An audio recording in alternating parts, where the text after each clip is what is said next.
یہ کون سی بات ہے، یہ تو ساری دنیا کر رہی ہے، یہ کون سی بڑی بات ہے، یہ تو یہ بھی کرتے ہیں، وہ بھی کرتے ہیں، وہ مولانا بھی کرتے ہیں، یہ بھی کرتے ہیں، وہ بھی کرتے ہیں. ہم دوسروں کا سہارا لیتے ہیں جب کوئی گناہ کرنا ہوتا ہے. تو اللہ نے فرمایا غور کرو کہ اگر وہ ذرہ برابر بھی نافرمانی ہے، وہ کسی اسکالر کا قول ہے نا کہ یہ مت دیکھو کہ کبیرہ ہے یا صغیرہ، یہ دیکھو نافرمانی کس کی ہو رہی ہے. گناہ میں صغیرہ کبیرہ کچھ نہیں ہوتا، گناہ ہوتا ہے کیونکہ اس میں اللہ کی نافرمانی ہی ہے. تو چھوٹا سمجھ کے تم نے کر لیا، اور جب بندہ کسی گناہ کو چھوٹا سمجھنے لگتا ہے وہی اس کے کبیرہ ہونے کے لیے کافی ہو جاتا ہے. یعنی ایک چھوٹا سا ذرہ برابر گناہ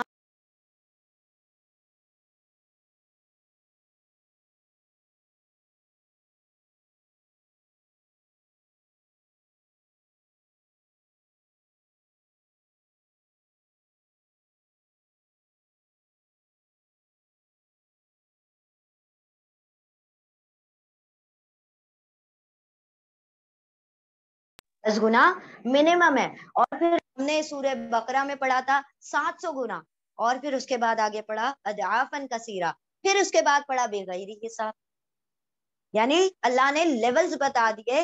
اور کچھ نیکیاں تو ایسی بغیر حساب کو بھی جانے دے اللہ کے پاس ہے اس کا ریوارڈ، جو انسان کیا بغیر اس کو کاؤنٹ ہی نہیں کر سکتا. اٹس کاؤنٹ لیس، مطلب اس کا شمار ہی نہیں کیا جا سکتا. ہاں روزے کا حساب اللہ رب العزت نے فرمایا روزے کی جزا میں خود ہوں، یعنی میں خود اس کا بدلہ عطا کروں گا، کیونکہ وہ ایسی عبادت ہے کہ جس کے اندر جھوٹ نہیں بولا جا سکتا نا. بندہ روزہ ہے وہ اسی کو پتا ہوتا ہے کہ میں اندر سے بھوکا ہوں پیاسا ہوں. ٹھیک ہے، تو یہاں پر اللہ رب العزت نے فرمایا کہ اگر ذرہ برابر بھی نیکی کر کے آتے ہو تو پریشان ہونے کی ضرورت نہیں ہے، اور ذرہ برابر بھی گناہ کر کے آئے ہو تو بے فکر مت ہو جانا، تمہارا رب مالک یوم الدین ہے، اس کا حساب کتاب کر دے گا. ٹھیک ہے، چلو ریپیٹ کر لیں، ریپیٹ کیجئے سورہ کو.